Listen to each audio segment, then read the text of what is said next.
Hello everyone, আসসালামু আলাইকুম। Welcome to my channel recipe by Cynthia's মম।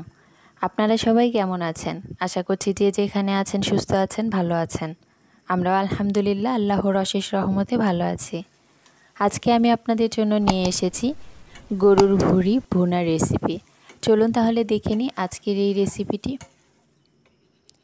এর জন্য চুলায় একটা প্যান বসিয়ে তার মধ্যে কিছুটা সয়াবিন তেল দিয়ে নিয়েছি আর কিছুটা সরিষার তেল দিয়ে নিলাম। এবার এর মধ্যে গোটা গরম মশলা কিছুটা ব্যবহার করলাম। একটা তেজপাতা দিয়েছি, 5টা লং দিয়েছি, 3টা সাদা এলাচ আর 3 টুকরা দারচিনি। এবার এর মধ্যে 1 কাপ পেঁয়াজ কুচি দিয়ে নিলাম। এবার নেড়ে চেড়ে হালকা করে একটু ভেজে নেব।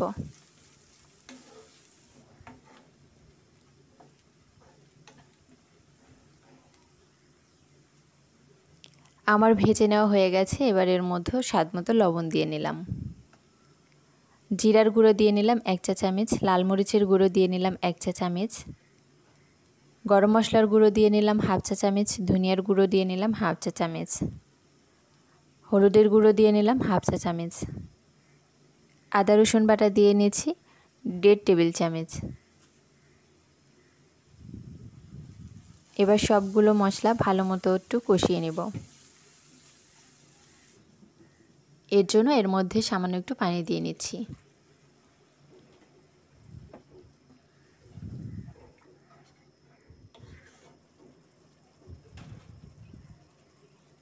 এবার আমি ঢাকনা দিয়ে কিছুক্ষণ মশলাটা কষিয়ে নেব। ঢাকনাটা উঠিয়ে নিলাম। আমার মশলাটা কষানো হয়ে গেছে। আর কিছুক্ষণ একটু নেড়ে চেড়ে নেব। এবার এর মধ্যে ভুঁড়িটা দিয়ে দিব। ভুঁড়িটা কাটার পরে আমি আধা ঘন্টা গরম পানিতে জাল করে নিয়েছি। 1 চামচ হলুদ আর সামান্য একটু লবণ দিয়ে। তারপরে ধুয়ে আমি ছাঁকনিতে উঠিয়ে রেখেছিলাম, সেটা দিয়ে নিলাম।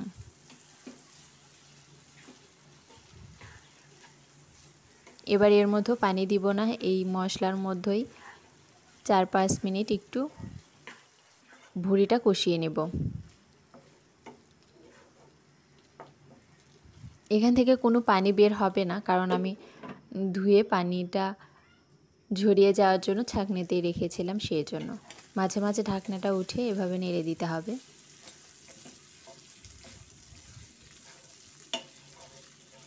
যেন পুড়ে না যায় নিচে, সেদিকে খেয়াল রাখতে হবে।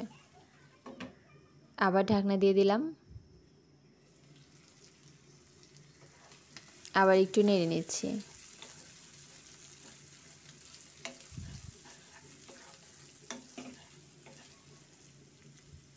আমার ভুঁড়িটা কষানো হয়ে গেছে। এবার ভুঁড়িটা সিদ্ধ হওয়ার জন্য আমি পানি দিয়ে নিচ্ছি।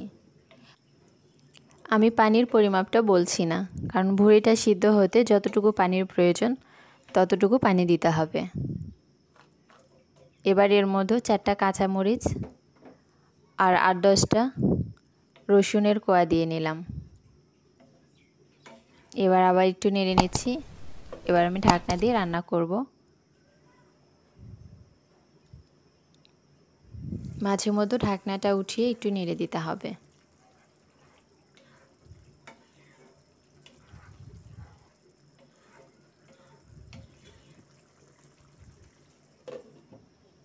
আবার ঢাকনা দিয়ে নিলাম।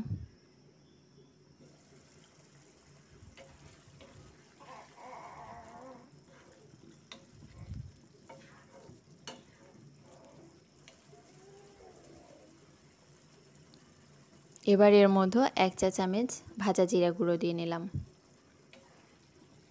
জিরা গুঁড়োটা দিয়ে আবার একটু নেড়ে নিচ্ছি।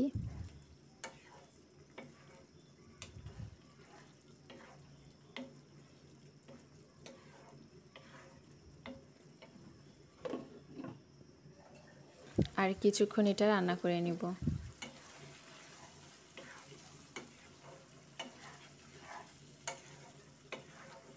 আমার রান্নাটা হয়ে গেছে।